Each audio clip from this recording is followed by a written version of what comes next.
악인의 삶과 의인의 삶에 대해서 함께 말씀을 나눕니다.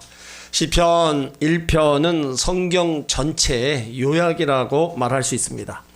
성경에는 여러 가지 내용들이 있지만 오직 한 가지 주제를 담고 있는데, 하나님께서 우리의 구원을 위하여 어떤 일을 행하셨느냐, 그리고 구원받은 우리들이 하나님과의 관계 속에서 어떻게 살아야 되는가, 그걸 말씀하고 있어요. 오늘 시편 1편이 그걸 가르쳐주고 있습니다. 그래서 여기에 악인의 길과 의인의 길이 있다고 말하고 있어요. 의인의 길은 여호와께서 인정하시지만 악인의 길은 심판이 있음을 말합니다. 그러니까 시편 1편은 사람이 어떻게 불행에서 벗어나 행복하게 될 수 있느냐, 의인이 될 수 있느냐, 이거를 말씀해주는 하나님의 처방입니다. 우리가 성경으로 돌아가야 할 이유가 여기 있는 거예요.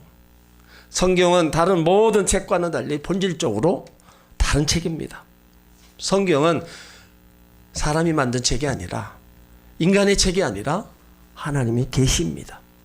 그래서 우리에게 절실하게 필요한 것이 성경입니다. 이 성경 말씀 속에 우리가 살아가는 모든 삶의 내용들, 거기에 다 들어있다는 겁니다. 성경의 가르침은 시대마다 사람들의 체험으로 확증된 진리입니다. 그래서 우리는 성경이 기록된 개인들의 그 체험을 살펴보면서 거기서 교훈을 받아야 돼요. 과거에 실패한 사람들의 실패를 되풀이하지 말고 성공과 행복의 길을 가야 되는 겁니다. 사람들은 행복이 무엇인지 안다 생각하고 쉽게 얻을 수 있다고 합니다. 그런데 세상을 살아보면 그렇지가 않아요. 나이가 들어가게 되면 세상에서 정말 붙잡기 어려운 것이 행복이라는 것을 깨닫습니다. 사람들이 원하는 행복을 찾지 못하는 이유, 하나님과 말씀을 떠나 행복을 찾는다는 겁니다. 행복을 찾는 유일한 방법을 알지 못하고서는 절대로 찾을 수 없는 겁니다. 하나님 없이, 하나님을 제외해 놓고 우리 인간의 삶은 절망적인 게 사실입니다. 그러나 하나님과 함께하는 인생은 다릅니다. 그래서 인생에게 가장 중요한 요인이 바로 하나님이라는 거예요. 오늘 하나님이 함께하는 의인의 삶, 하나님과 함께하지 않는 불신자, 악인의 삶, 무엇인가를 우리는 분명히 알고, 하나님이 저와 여러분들을 예수 그리스도로 말미암아 의인으로 삼아 주셨어요. 그렇다면 우리는 의인답게 의인의 삶을 계속 살아가야 될 줄 믿습니다. 오늘 의인, 복 있는 사람이, 의인이 어떻게 살아야 되는가를 1절에 말씀하고 있어요. 복 있는 사람은 악한 길을 쫓지 아니하며 죄인의 길에 서지 아니하며 오만한 자의 자리에 앉지 않는다. 그러니까 복 있는 사람, 악한 길을 쫓지 않는다. 그러니까 성경은 악에 대해서 이렇게 얘기합니다. 죄인, 오만한 자, 거만한 자, 행악자, 강포한 자, 피 흘리기를 즐기는 자, 불의한 자, 교만한 자, 대적자, 이렇게 얘기를 해요. 그러니까 악인들은 철저한 무신론자이기 때문에 하나님이 없다고 떠들어대기도 합니다. 하나님을 피난처로 삼지도 아니하고 거역하고 반역하고 두려워하지도 않습니다. 하나님 말씀을 무시하고 하나님에게서 떠난 사람, 그 전체를 다 악인이라고 얘기해요. 이런 악인들은 아주 꾀를 잘 부린다는 거예요. 그 꾀란 사람들을 해롭게 하기 위해 꾸미는 악한 음모, 악한 계획들을 말합니다. 여기 쫓는다는 것은 걸어간다는 뜻인데, 악인과 의논하길 같이도 하고 그의 말을 듣거나 그와 함께 걸어가는 거예요. 근데 성경은 그들과 함께 하지 말라고 얘기하고 있어요. 잠언 4장 14절 이하에 사특한 자의 첩경에 들어가지 말며 악인의 길로 다니지 말지어다. 그 길을 피하고 지나가지 말며 돌이켜 떠나가라. 왜 이렇게 성경이 얘기를 해요? 악인의 같이 다니지 말고 그 길을 피하여 가라고 얘기합니까? 넘어간다는 거예요. 나도 모르게 넘어간다는 거예요. 그러니까 넘어가지 않으려면 피하는 거고 인정에 끌리지 말아야 된다는 거예요. 우리는 잘못인 줄 알면서도 안다는 이유 때문에 이래서는 안 되는데 하면서 그냥 끌려가는 게 허다합니다. 감옥 간 사람들 대상으로 조사해 보았더니 자발적으로 죄를 지은 사람은 아주 적었습니다. 대부분 누군가와 함께 죄를 지은 사람이 있었다는 겁니다. 그러니까 혼자서 죄를 짓기가 어렵다는 거예요. 그래서 대부분 죄에는 공범이 있게 마련입니다. 모든 악한 사람의 꾀를 쫓다가 같이 죄를 짓게 된다는 거예요. 하나님의 자녀 의인인 사람들은요, 이 악인의 꾀를 따르면 안 되는 겁니다. 자꾸 그들과 이야기하다 보면은요, 자꾸 듣다 보면 악한 영향을 받게 되고 악한 길로 따라갈 가능성이 많습니다. 그래서 삼가야 된다는 거예요. 우리가 듣는 말들은요, 우리 삶에도 엄청난 영향력을 끼칩니다. 그래서 하나님이 우리가 듣고 말하는 것에 따라서 엄청난 일들을 이루어 나가시는 거예요. 그것은 삶뿐만 아니라 우리 영혼에도 영향을 주게 된다는 거예요. 하나님께서 멀어지는 첫 단계가 뭐예요? 거짓 정보를 듣게 되는 거예요. 그래서 사람에게 중요한 것이 마음의 생각. 일단 마음이 정복당하면 그 사람 행동까지 다 장악할 수 있는 겁니다. 그래서 성경은 무릇 지킬 만한 것보다 내 마음을 지키라고 말씀하고 있는 거예요. 그러니까 믿음의 사람들은요, 들어야 할 말과 듣지 말아야 할 말을 구별해야 돼요. 그래서 악한 꾀를 쫓지 않는 그런 의인답게 살아가는 그런 모습들이 우리 가운데 있어야 될 줄 믿습니다. 또 의인들은요, 죄인의 길에 서지 말라고 얘기하고 있어요. 이 죄인이란 하나님을 반역하고 불법한 자고 악한 생각과 나쁜 짓을 하는 사람들을 얘기하는 거예요. 그런데 성경은 하나님을 모르는 것, 하나님을 믿지 않는 것도 죄라고 얘기합니다. 그러니까 하나님을 모르면 죄인의 길에 설 수밖에 없는 거예요. 우리 사람들이 어떻게 죄를 져요? 좋은 생각에 충동을 받아서 나쁜 행동으로 옮겨지는 겁니다. 그래서 죄인의 길이란 악인의 행로, 범죄자의 행로를 말하고 있는 거예요. 죄인의 길에 서지 않고 죄를 이기는 것이 축복의 길로 가는 겁니다. 그러니까 죄를 정복하지 않고서는요, 내 마음에 축복도 평안도 없는 거예요. 그만큼 죄가 무섭습니다. 죄는 인간을 망하게 하고요, 병들게 하고요, 좌절케 만드는 겁니다. 그래서 죄가 들어온 세상은 탄식의 메아리로 지금 외쳐오고 있는 거예요. 미움과 질투, 살인과 전쟁, 이 모든 것들은 죄로 말미암아 다 찾아온 불행한 일들입니다. 그러니까 하나님은 우리 예수 믿는 사람들, 죄인에서 의인으로 만들어 주셨기에 의인된 우리들이 이 죄악의 길을 벗어나기를 원하는 거예요. 예수 믿고 새 사람이 됐는데도 자꾸 우리가 죄인의 길을 걸어가는 거 하나님 원치 않습니다. 그래서 그 길을 떨쳐버리고 생명의 길을 가라고 우리 가운데 말씀하고 있는 거예요. 그것이 의인된 삶의 길이라는 거예요. 그리고 의인은 오만한 자의 자리에 앉지 말아야 된다고 얘기하고 있어요. 여기 오만한 자는 업신여긴다는 뜻으로 습관적으로 계속적으로 말씀을 멀리하고 하나님을 무시하는 겁니다. 오만한 자는 하나님을 향하여 약한 말로 조롱하는 자예요. 하나님을 무시하고 자신의 행동을 합리화시키는 강팍한 자를 얘기해요.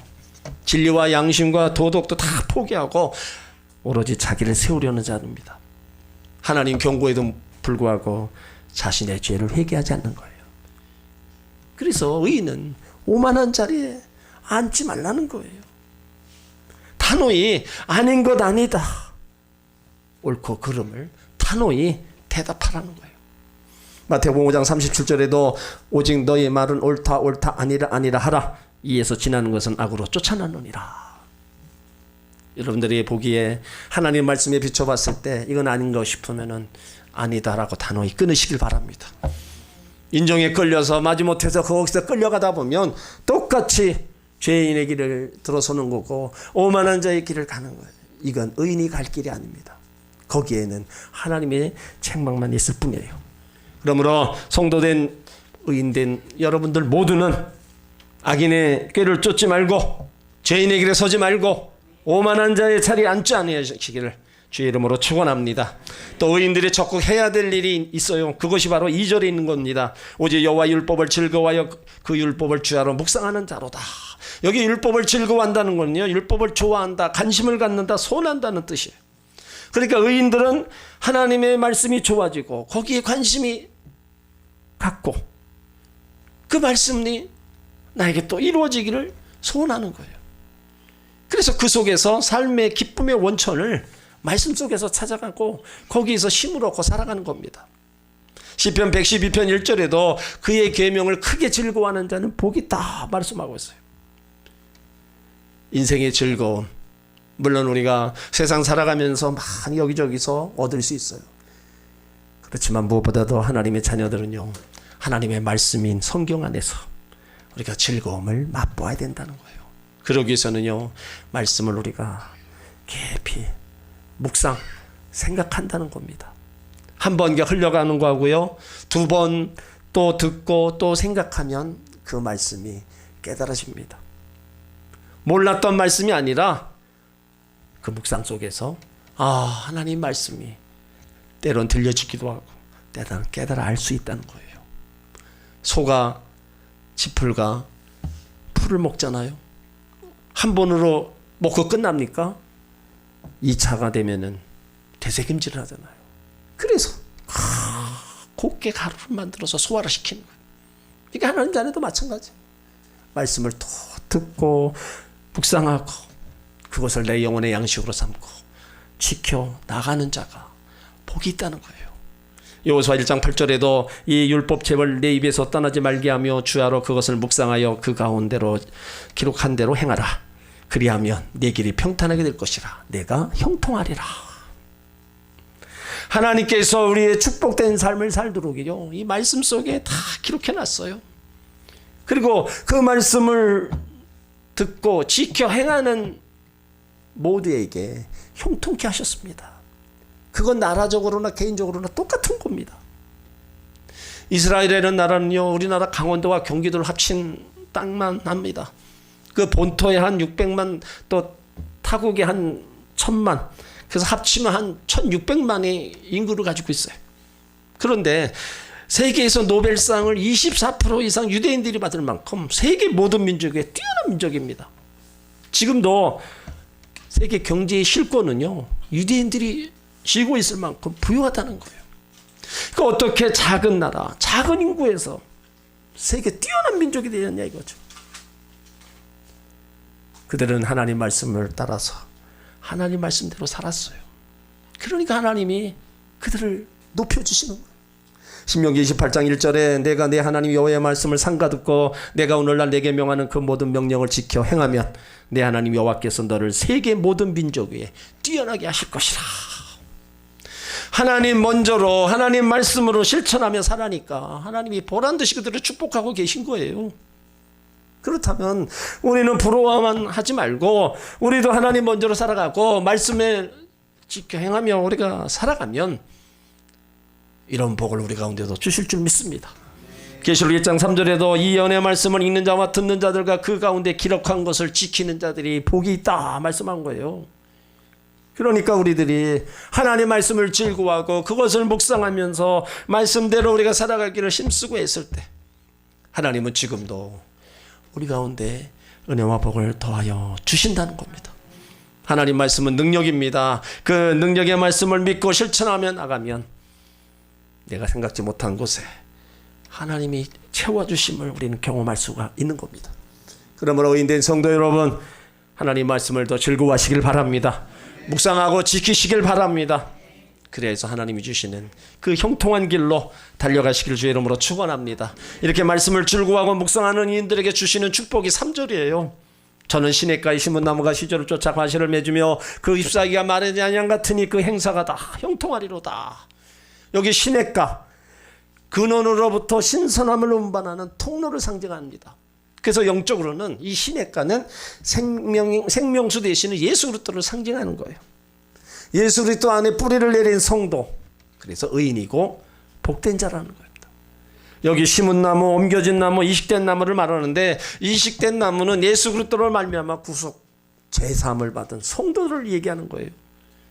성도가 죄와 사망의 황무지에서 생명의 시냇가로 이식되어진 나무라는 거예요. 그렇기 때문에 복 있는 자고 의인인 것입니다. 이러한 성도들에게 시절을 쫓아서 과실을 맺는 그 은혜를 주신다는 거예요. 예레미야 17장 8절에도 그는 물가의 신규 나무라 그 뿌리를 강변에 뻗치고 더위가 올지라도 두려워 아니하며 그 잎이 청청하며 가뭄 은혜에도 걱정이 없고 결실이 그치지 아니한 같으리라. 물가의 신규 나무처럼 생명수 되시는 예수 그리스도에게 뿌리를 내린 성도들, 더위가 올지라도 두려워 아니하며 그 잎이 청청하며 가뭄 은혜에도 걱정이 없고 결실이 그치지 않는다. 그래서 시절을 쫓아 과실을 맺게 해주신다. 이거는 하나님만이 하시는 겁니다. 우리가 수고하고 애쓰는 모든 것에 하나님의 도움의 손길이 없다면 그 결실은 여러분 그칠 수도 있어요.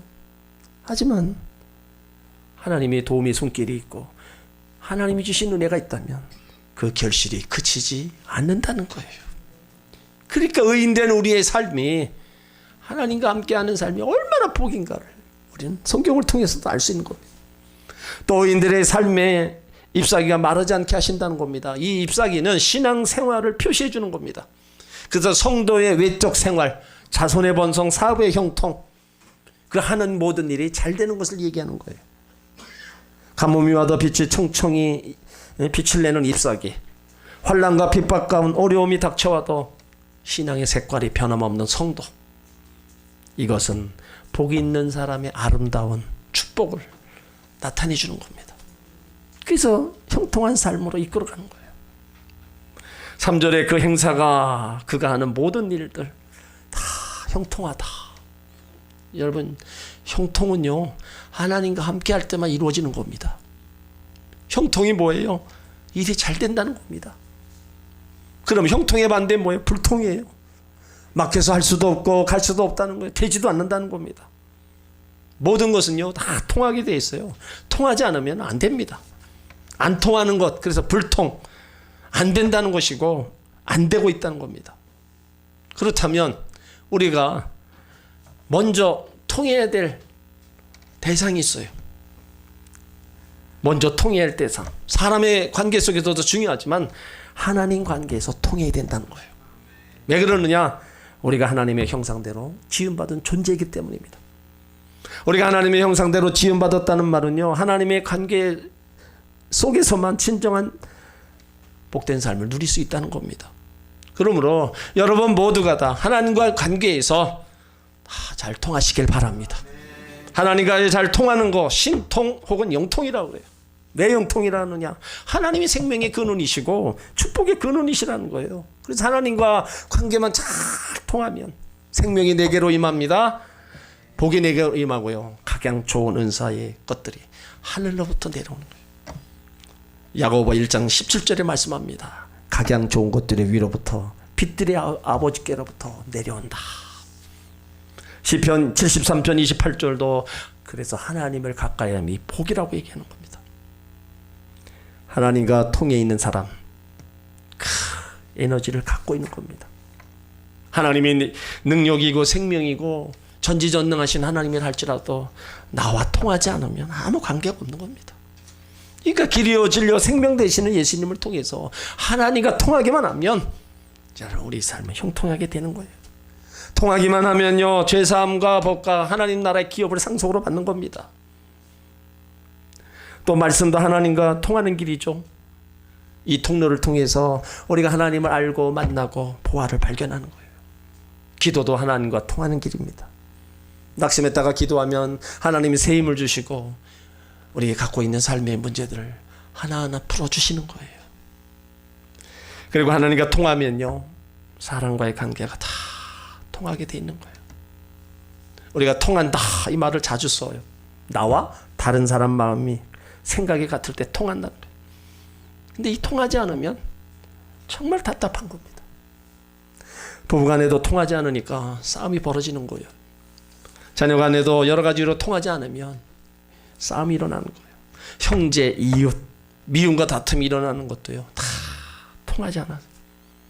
그러니까 불통, 소통이 안 되면 참 힘든 거예요. 그러므로 의인된 성도 여러분들이 먼저 하나님과 먼저 잘 통하시길 바랍니다. 하나님과 잘 통하셔서 부부간에도 잘 통하시고 자녀들 간에도 통하시고 이웃과 성도들 간에도 잘 통하시길 주의 이름으로 축원합니다. 또 하나님 관계가 잘 통하면요 물질적 형통도 이루어집니다. 그것은요 역사적 증명된 사실이에요. 예수 믿는 나라 중에요 못 사는 나라 없습니다. 여러분들 세계 지도를 놓고 잘 사는 나라 한번 표시해 보세요. 90%가 다 기독교 국가입니다. 근데 반대로 못 사는 나라를 동그라미 쳐보면요 다 기독교 문화와 거리가 멀고 기독교를 탄압한 나라들이에요. 그러니까 복음이 들어가면 사람이 바뀌고 역사가 바뀌는 거예요. 이스라엘에서 시작한 복음이 바울이라는 사람을 통해 유럽으로 전해졌어요. 그 당시 복음을 받아들인 노마는요, 복음을 인하여 강국이 됩니다. 노마에서 기독교 탄압이 심해지자 복음이 이제 영국으로 전해집니다. 복음이 영국으로 전해졌을 때 해적대들을 그거를요 업으로 바꿔놨어요. 해적선을 어선으로 바꿔놨고요, 무기를 삽이나 연장으로 바꿔놨습니다. 영국에 유리 없는 부가 찾아왔고 해가 지지 않는 나라다 주목받게 됐어요. 그런데 영국에서 이 기독교 박해가 이루어지기 때문에 신앙의 자유를 찾아 건너간 사람 청도교들, 인디안밖에 없었던 미국 땅에 복음의 씨앗을 뿌립니다. 그로부터 400년이 안 돼요. 미국은 어마어마한 부자 나라가 돼요. 미국의 선교사들이 우리나라에 복음을 전해주고 우리나라가 그 복음을 받아들여 우리나라도 눈부시게 발전해 왔습니다. 하나님과 통하고 하나님과 함께하는 나라, 안 된 나라가 없어요. 정말 엄청난 형통의 복을 받아 누렸다는 겁니다. 이렇게 하나님과 통하게 되면은요, 가난과 저주의 환경이 부욕해 되는 겁니다. 또 하나님과 통하게 되면요, 육체적 건강 면에서도 형통한 거예요. 하나님은 치료의 능력을 가지신 분입니다. 병든 자가 치료 안 받고 연약한 자가 다 강함을 얻는 거예요. 이거는 하나님만이 주시는, 의인에게 주시는 복이라는 겁니다. 이렇게 하나님과 통하는 의인들, 복 있는 사람들에게 영혼욕을 간곡히 해주시고요, 그의 삶 속에 시냇가에 심은 나무처럼 시절을 과실을 맺게 해주고 잎사귀가 마르지 아니한 같이 그 행사가 다 형통케 해주시는 거예요. 성도 여러분들이 의인들이에요. 그렇다면 이런 은혜와 복을 받아 누리시길 주의 이름으로 축원합니다. 그런데요, 오늘 4절로 6절은요 이제 악인에 대해 얘기를 해요. 악인은 그렇지 않다는 거예요.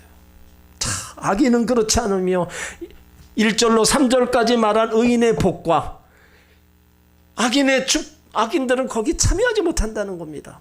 그 대조적으로다가 강조하고 있는 거예요. 그래서 악인은 겨와 같다고 합니다. 겨는 뭐예요? 쭉쟁이입니다. 생명도 없고 열매도 없고 말 그대로 껍데기.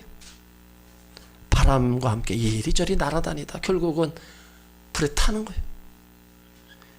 여러분, 이 바람에 나는 겨와 같은 인생을 한번 생각해 보세요. 무가치한 인생, 쓸모없는 인생은 불안정한 삶이잖아요. 바람 부는 대로 이리저리 날릴 뿐 안정이 없어. 타작마당, 결국은 심판에 버림당하고 태움을 받는 인생입니다. 그래서 예수님은 의인과 악인을 알곡과 쭉정이로 비유하셨습니다. 마태복음 3장 12절에 손에 키를 들고 자기 타작마당을 정하게 하사 알곡은 곶간이 들이고 쭉정이는 꺼지지 않는 불에 태우시리라. 마지막 심판 때 알곡과 가라지를 구분하신다는 거예요. 그러니까 오늘 5절에 말씀하고 있는 것처럼 악인이 심판을 견디지 못한다. 죄인이 의인의 회중에 들지 못한다는 거예요. 여기 심판, 마지막 때에 있을 하나님의 절대적인 공의로 준 심판을 얘기합니다. 이건 부분적인 심판이 아닙니다. 세상 종말과 함께 이어질 심판이라는 거예요. 견디지 못한다는 건요, 심판대 앞에 서지 못한다는 거예요. 자신의 죄가 너무 커서 하나님의 심판을 피할 수 있거나 거절할 수가 없는 거예요. 하나님의 심판에 대해서 어느 누구도 항거할 수 없는 겁니다. 시편 5편 5절에도 오만한 자가 주의 목전에 서지 못하리라. 악인은 의인의 회중에 들지 못한다. 회중, 거룩한 장소, 성전을 가리키기도 하고 하나님 나라에 있는 새 예루살렘을 지시하는 겁니다. 의인의 회중, 앞으로 다가올 하나님 나라 천국을 얘기하는 거예요. 거기에 들어가지 못한다는 거예요. 그냥 이 땅에서의 삶만 그냥 잘 먹고 잘 살다가 죽으면 끝나는 게 아닙니다. 그 결과적으로는 분명히 악인과 의인의 삶에 있어서는 달라질 수밖에 없는 거예요. 하나님은 지금도요, 예수 그리스도의 핏값으로 사신 교회를 통해서 택한 백성을 구별시켜 의인들을 회중에 모으고 있어요. 의인이었다가 하나님의 회중에 들지 못한 악인들이 시대마다 있었습니다. 구약시대에 가인이 의인 아벨과 함께하지 못했어요. 가룟 유다가 예수님 12제자 회중에 들지 못했습니다. 의인의 회중이었던 아나니아와 삽비라가 악한 길을 택해서 성령을 속이고 그 자리에서 죽고 맙니다. 오늘날도 예수 믿고 의인이었다가 죄인의 길, 악인의 길을 가는 사람이 참 많습니다. 정말 안타까운 거예요. 때로는 악인의 길을 가다가 의인의 길로 돌아서는 사람도 있어요. 이 사람은 정말 복 있는 사람입니다. 아니면 처음부터 죄인의 길을 가는 사람 많습니다.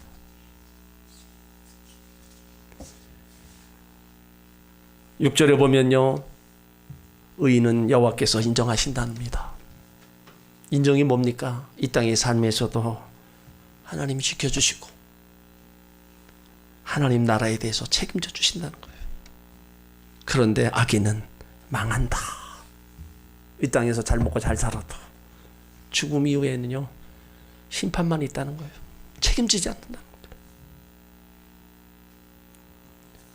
우리가 이 땅에서 잘 먹고 잘 사는 것만 끝난다면 여러분, 그건 짐승하고 다를 바 없습니다. 하나님의 모양과 형상을 입은 우리들, 하나님은요 모두가 다 구원받기를 원하시고 하나님 나라 오기를 원하세요. 왜요? 하나님이 형상을 닮았으니까, 하나님의 자녀들이니까. 그 자녀가 망하는 길을 가기를 원치 않는 거예요. 그러니까 하나님은 하나님의 모양과 형상을 입은 그 의인들을, 예수 믿는 사람들을 책임져 주시는 거예요. 하나님은 믿음의 선진들을 다 인정하셨습니다. 왜 인정했어요? 고난과 아픔 있는 세상에서 하나님을 믿는 믿음으로 살았기 때문입니다. 그럼 우리들도요, 하나님께 인정받아야 됩니다. 여기 의인은 믿음으로 사는 자라고 그랬어요. 우리가 의인이라면 우리가 믿음의 삶을 살아야 된다는 겁니다. 믿음의 삶이 뭐예요? 하나님 먼저의 삶으로 살아가는 거예요. 하나님 말씀 속에 살아가는 겁니다. 악인의 길을 쫓지 않는 거예요. 죄인의 길에 서지 않고 오만한 자의 길을 가지 않는 겁니다. 그런 길을 의인들이 달려갈 때 시냇가에 심은 나무처럼 휘저를 쫓아고 하실을 맺게 해주시고 그 잎이 마르지 않게 하고 그 하는 일을 형통하게 만들어 주시는 거예요. 여러분들은 복 있는 사람입니까? 아니면 나는 복도 지지리도 없다 생각하는 사람입니까? 우리 성도는요, 복의 근원 되신 하나님을 믿고 있어요. 그렇다면 하나님이 우리를 의인으로 복된 사람으로 세워주셨어요. 복된 사람, 의인답게 우리는 믿음으로 살아야 됩니다. 그 길이 하나님 원하시는 길이고 그것이 하나님 인정하시는 길이에요. 그렇다면 우리가 하나님 인정하시는 믿음의 사람으로 이렇게 살아갈 때 하나님이 주시는, 때를 따라 주시는 은혜와 저 영원한 하나님 나라는 하나님 우리 가운데 주시는 거예요. 바라기는 모든 성도 여러분들이 다 의인답게 믿음 안에 굳건히 서서 달려가시길 바랍니다. 하나님이 인정하시는 여러분들, 하나님이 책임져 주시는 여러분들이 되도록 그런 믿음의 성도로 살아가시기를 주의 이름으로 축원합니다.